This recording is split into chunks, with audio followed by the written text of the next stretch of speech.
Hi, அனைவருக்கும் வணக்கம். So அதான் ஃபஸ்ட் டைம் தமிழ்நாட்டில் இந்த பிக்கிள் பால் டோர்னமெண்ட் நடக்குது. ஃபர்ஸ்ட் ஆஃப் ஆல் வாழ்த்துக்கள். இந்த மாதிரி ஒரு முன்னெடுப்பை எடுத்து ஒரு கேமை புதுசாக கொண்டு வந்து அதை பெருசாக சக்ஸஸ்ஃபுல்லாக ஆக்கிறதுக்காக நான் இந்த ஸ்டேஜில் பேசின மாதிரி தான் வரும்போது இது ரொம்ப ஒரு புது கேமாக இருக்கலாம். பட் சீக்கிரமாகவே இது பெரிய லெவலில் ரீச் ஆகிடும்னு நினைக்கிறேன். ஏன்னா நான் முன்னாடியே சொன்ன மாதிரி இது வந்து கிரிக்கெட் மாதிரி ஒரு 11 பேர் சேர்க்கணுன்ற கஷ்டம் இல்லை. ஈஸியாக 2 பேர் விளையாடலாம், 4 பேர் விளையாடலாம் ஆஃப்கோர்ஸ்.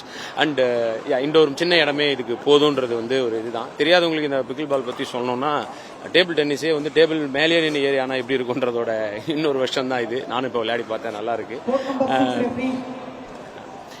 அண்ட் நான் வந்து ஒரு கேம் ரீச் ஆகிறதுக்கு பார்த்தீங்கன்னா நிச்சயமாக எல்லாரோட ஹெல்ப்பும் பெரிய லெவலில் தேவைப்படுது. அப்படி பார்க்கும்போது நம்ம வந்து இப்போ கார் ரேஸுன்றதை பார்த்தீங்கன்னா இங்கே வந்து நம்ம வந்து கண்டிப்பாக நேராக போய் எல்லாரும் பார்க்க முடியாத ஒன்றா இருந்தது. அதுவும் நைட்டு கார் ரேஸ், அதுவும் வந்து சிட்டிக்குள்ளே ஓட்டுற ரேஸ்ன்னு பார்க்க முடியாமல் இருந்த டைமில் நம்ம இவர் உதயநிதி ப்ரோ, நம்மளோட துணை முதலமைச்சர், அவர் வந்து ஒரு சூப்பரான ஒரு முன்னெடுப்பு எடுத்து அதை வந்து பயங்கரமாக எல்லாரும் பார்க்கறதுக்கு ஒரு அரேஞ்ச் பண்ணி கொடுத்தாரு.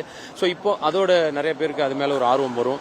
அண்டு கார் ரேஸை பற்றி நமக்கு கம்மியாக தான் தெரியும். பட் அஜித் சார் வந்து இன்னைக்கு ஒரு பெரிய டோர்னமெண்ட்டில் அந்த 3rd place வந்தாங்க. பட் அது எவ்வளோ பெரிய ரீச் ஆச்சுன்றது தான். ஸோ அந்த மாதிரி இந்த டோர்னமெண்ட் மூலமாக பிக்கிள் பால்ன்றதும் எல்லார்ட்டையும் போய் சேரணும். நிறைய பேர் இதில் விளையாடி தமிழ்நாட்டுக்கும் இந்தியாவுக்கும் நிறைய மெடல்ஸ் வாங்கி கொடுத்து பெருமை சேர்க்கணும்னு நான் கேட்டுக்கிறேன். அண்ட் அதுக்கு அஃப்கோர்ஸ் நம்மளோட விளையாட்டுத்துறை அமைச்சர் உதயநிதி ப்ரோ அவர்களும் நிறைய ஹெல்ப் பண்ணணும்னு நான் கேட்டுக்கிறேன். அஃப்கோர்ஸ் நிறைய பண்ணுறாரு. அண்ட் இதன் மூலமாக நானும் கேட்டுக்கிறேன்.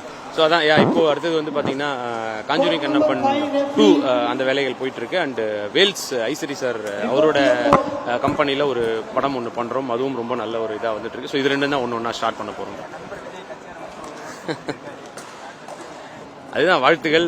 நல்லா பெரிய லெவலில் வளர்ந்துக்கிட்டு இருக்காரு. அஃப்கோர்ஸ் இதில் சொல்கிறேன், அவரை வாழ்த்துற அளவுக்கு நம்ம பெரிய ஆள் இல்லை. பட் கண்டிப்பாக அவர் எப்படி சினிமாவில் பெரிய சக்ஸஸ் ஆனாரோ அதே மாதிரி இதுலேயும் பெரிய சக்ஸஸ் ஆகணும்னு வேண்டிக்கிறேன். Thank you so much. Love you.